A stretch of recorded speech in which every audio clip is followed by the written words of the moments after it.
Traveling man. Thankfully, he is not dry. Oh my gosh! Now there is Hi, the Thom. much high low. There's the much more pleasant side of the Wolf family. Where are you guys going? We're going to go see our son in Madison. He's got his banquet tonight. And then we're going to go say hi to, for all the UC fans, we're going to go say hi to Coach Fickle, I think. Are you really? He's obviously the new coach, so I don't know if we'll see him. I don't know if he'll be at the banquet. You know, you have these change of coaches, and you're not sure what's going on. So, I am so glad when Paul said, come on with TV. I was excited. I'm so proud of you, man. And I talked to your dad quite a bit, and I've told so many people that I love the fact that, you're great at what you do. You're a great broadcaster, but I think you're a better person. I think you do a great job raising your kids, and I'm just really proud of you. You know, thank you for that, Steve. I really, really mean that, and I adore your wife, and have known her almost as long as I've known you. But, you know, speaking of being proud, I want to ask you about your son a second, because for those who don't know, your son played quarterback at Wisconsin. There was a time there he was a starter, and then he was no longer the starter. In this day and age, 90+% of the time, a young man who's in that situation, they're going to say, hey, look, I'm transferring out. I want to go somewhere to go play. And look, God bless them all if that's the way they feel. But he decided to stay there in Madison. I know he got in there at the end of the year and finally had a chance to play again. But what was that journey like for a mom and dad and your son going through all that? Well, this year was tough because I don't know if you knew, but right the day before the season actually started, he blew his knee out. Yeah. So he didn't play at all. And, I listened to the announcer, somebody saying, he didn't throw a pass. Well, yeah, he was on crutches. He couldn't throw a pass. But you know how preparation is for some analysts. But anyway, he had to fight through that. Chase has always been his own man. He is one of those guys that in high school, the recruiters all talked about him. You need to leave.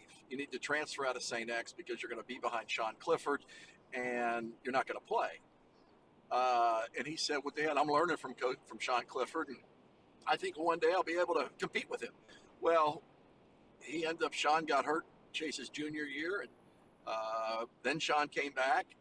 Chase still played, and at the end of the year, Chase ended up taking over for Sean and starting in the playoffs, and the scholarships came. So he stuck to his guns. And in our family, not just Jeannie and my family, but our family in general, my father and my mother were all about loyalty.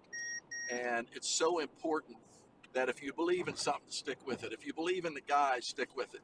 Chase, after his sophomore year, had a myriad of coaches that contacted Tony Pike and said, hey, what do you want to do? So I threw it out to Chase.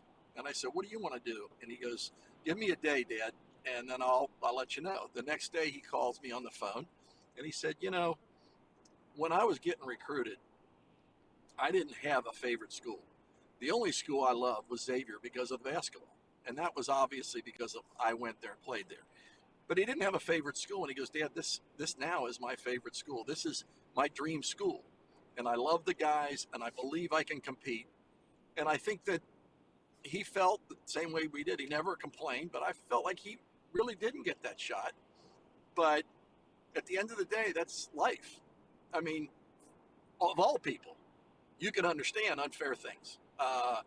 It's happened to all of us. And how do you prepare yourself? How do you come back and be the better version of yourself after you've gone through this thing? So it was a blessing for him to understand that everything's not going to work out and everything's not fair. But he was actually done. He was not going to play next year. And so Coach Fickle, they talked back and forth, and I think Coach said, hey, if you want to come back, I'd love to have you. And I think Chase is mulling that over, so he may come back. Wow. Next year. Because he does, he sat out, he had a redshirt year, and then he had a year where he hurt his knee, so he didn't play at all. But we'll see. We'll see how the knee is in the bowl game. He came back a month and a half early off the surgery so he could play. And, it's not easy. But we are so proud of him. But, he's got an older sister, Sabrina, who stuck it out at UC and played volleyball at UC. He's got a younger sister, Stevie, who's, started every game at Xavier University in volleyball. And then his youngest sister, Shay, is going to play beach volleyball at FAU, and she blew her knee out last year. So family, helps family. And, we rally around each other. And I think that Chase is a benefactor of great siblings. And we haven't screwed them up too much as parents. Steve, your father passed recently, and our thoughts and prayers are with you and your entire family. And I know that Paul was talking a few minutes ago about the article that was written about your dad, and I was talking about your family name. And look, I know there's Barry Larkin and Byron Larkin, all that, and Mike Larkin, and all that kind of thing. I get it, but if you're just talking about the scope of all sports, whether it's volleyball or soccer or tennis or basketball or football, whatever it might be, boys and girls through high school, your family, it is amazing.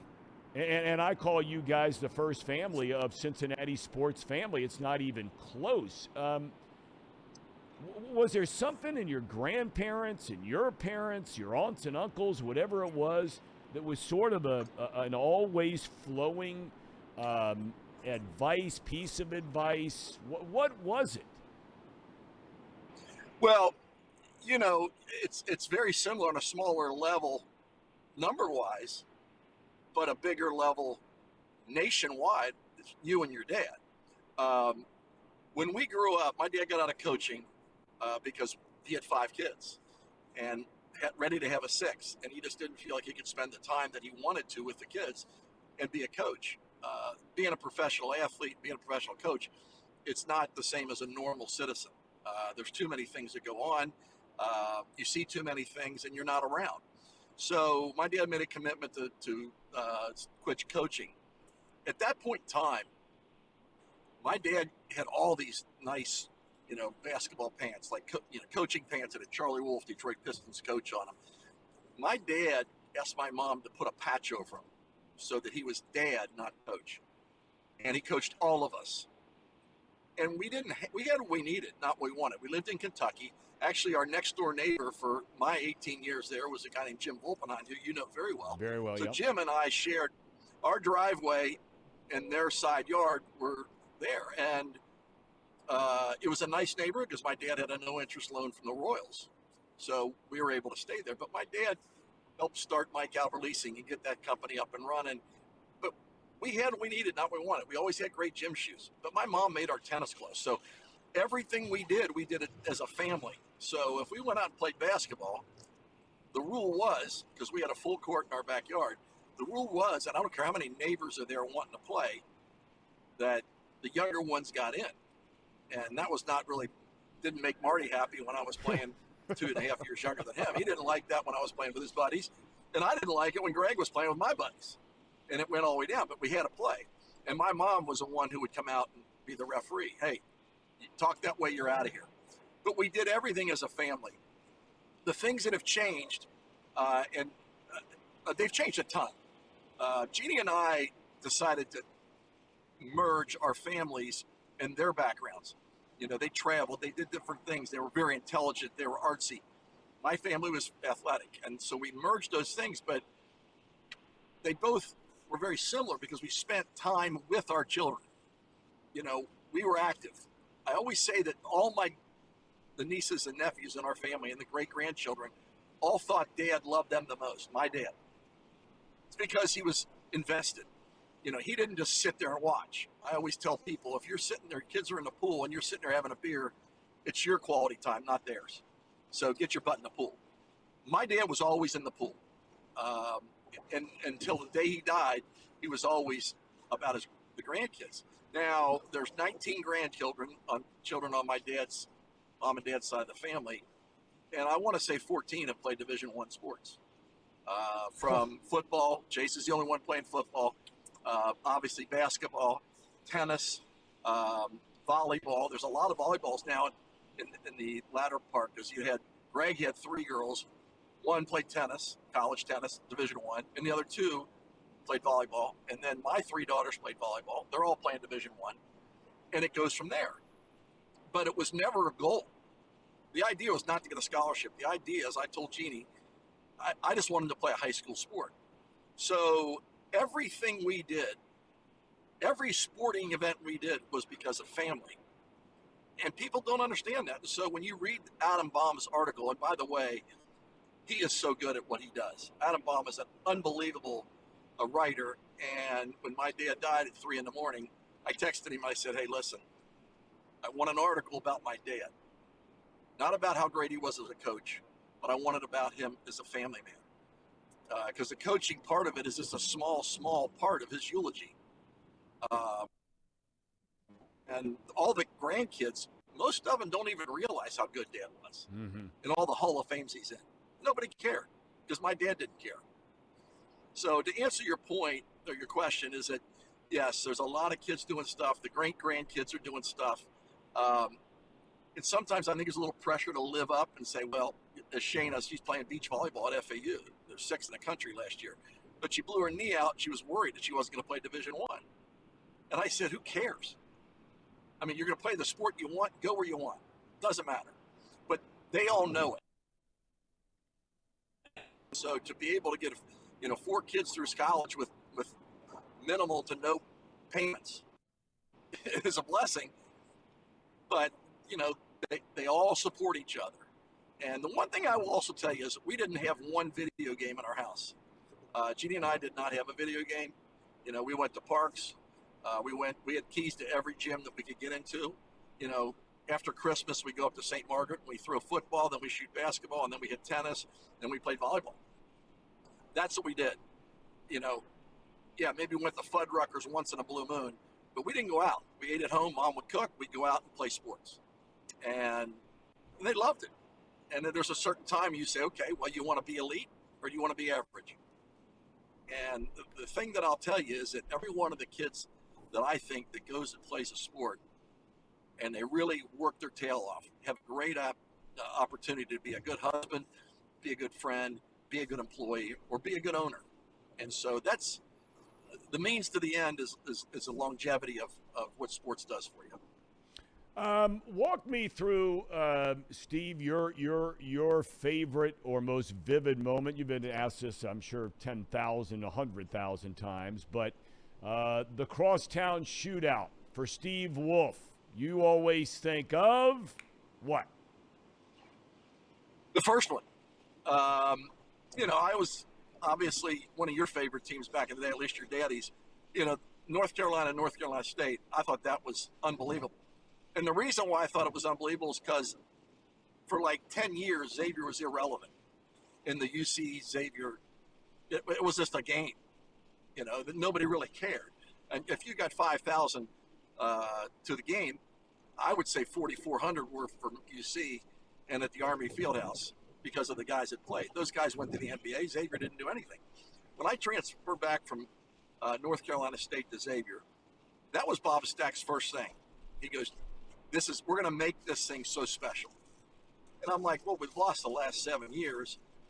Half the guys on the team when I transferred back were not very good. More than half. I mean, we were not a good team. We didn't have good talent. And Bob Stack said, listen, we're going to get in the league and we're going to beat UC. And then we're going to be in the league. We're going to win the league. We're going to get to the NCAA tournament and we're going to beat UC. Always UC was in there. And Ed Badger was there, who I loved, Ed Badger. He was a great guy. And I'll tell you a story about Ed Badger and Bob Stack, the competition there. But we came back, in the first year, we're playing, Bobby Austin there, Schlomer's there, Eddie Lee. They had a pretty darn good team. We had a losing record going into the game. And we go up by 9 with about, 50 seconds left. And Stack calls timeout. And we're winning by 9.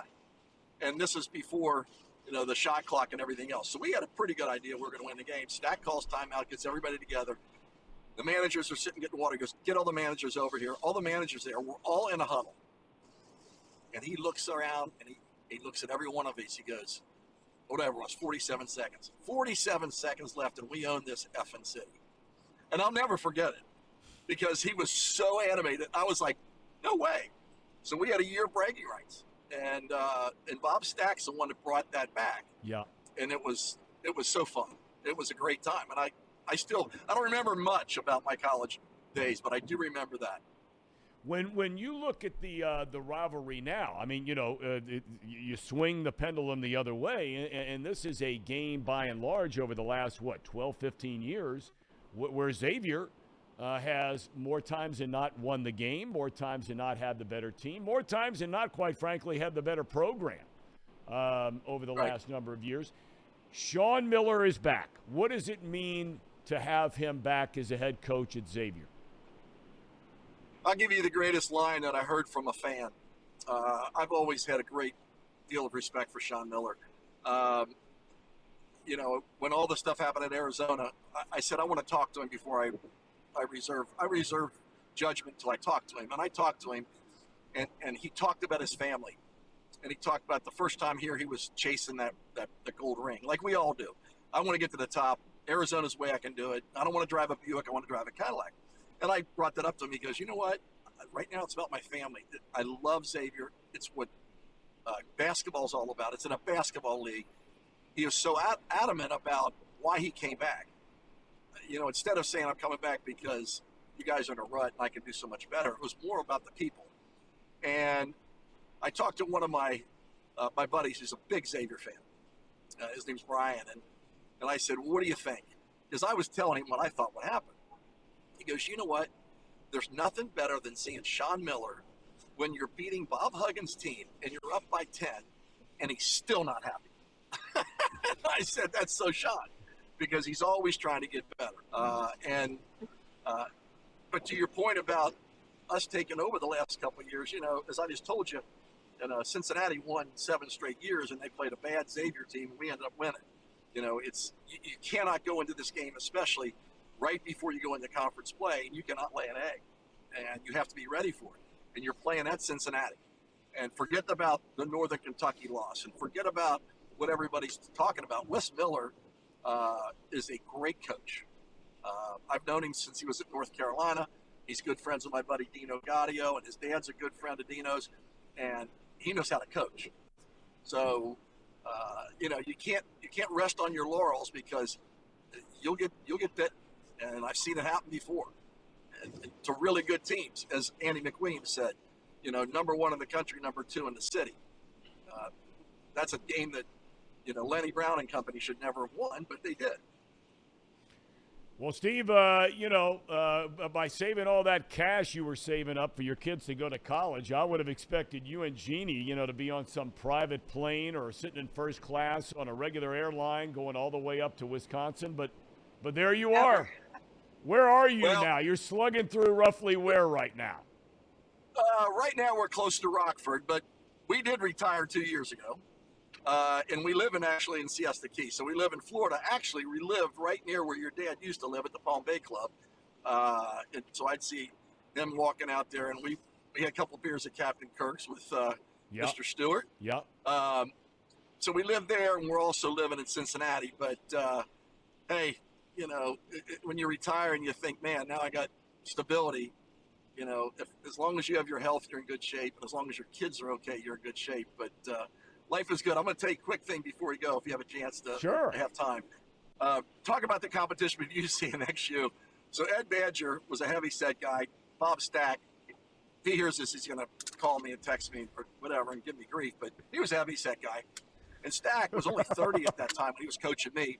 And he would wear like a wrestler's rubber suit out there to practice. And, and all of us used to give him grief.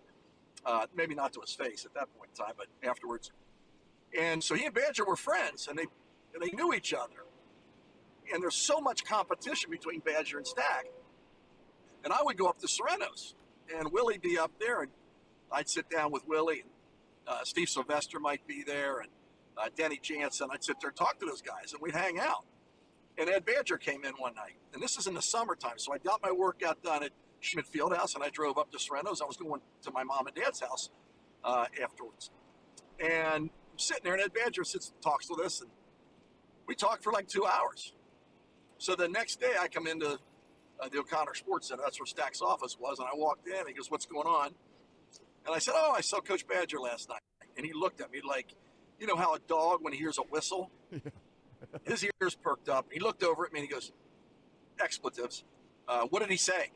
What did he say? I said, oh, nothing. We just talking. He goes, no, whatever. Tell me what he said. What did he say? What did he say? And he's just peppering me. And I'm like, Coach, we were just talking. He goes, Steve, I don't care what he said. Just tell me what he said. And I go, well, he thought you looked like you gained a little weight. And he looks and he goes, that MF. He starts screaming and yelling and is sitting there and he goes, I'll get him on the phone. Debbie, get him on the phone. The secretary. But that's the kind of competition that Bob Stack had with anybody with Xavier. And you saw what Huggins' comment was when he asked about Xavier the other day. He goes, yeah. Tell me something good about Xavier. Nothing good about Xavier, which I love. That's the way it should be. No doubt about it. Steve, tilt the phone over. Let me say bye to Jeannie. Jeannie, love you. Hope you're doing great. Hope you're doing great. Boy, she hadn't aged You a must day. be special. He never lets me drive. I never let her drive, but she's driving because I'm like, I'm not doing this, and then getting somebody calling me and telling me I'm being unsafe. So, hey, No, Thom, she's not aged a day since she was 22 years old, and here you are. Oh, there God. you are with that salt and pepper stuff like I got going. I mean, look at her. She looks exactly the same as she did 30 years ago. You know what? She does. And, she should look a lot older living with me. True. But maybe it's really a good life living with me, and that's why she looks so good. I'm not sure which one. I know which one she'll pick, but it's not the one I would pick. That's exactly But anyway, right. Hey, I'll get with Paul. I'll get your number. Let's get out. I'd love to talk and see what's happening. Absolutely. I'm so proud of you. Tell Paul I appreciate all of his good works. Tell him to keep it up because I keep an eye on him because we've talked many times in the past about the business. It's not the easiest business. It's not the best for the family, but hey, it's passion, and you gotta go with your passion. Amen. All the best. Merry Christmas. God bless you and the Wolves, and have a good time up there in Madison. All right. So much. Merry Christmas to you guys. Okay, buddy. See you, Thom. See you, Jeannie. Right. They're just. I mean, seriously, those two guests today. I mean, Nelson and Steve. They just doesn't get any better.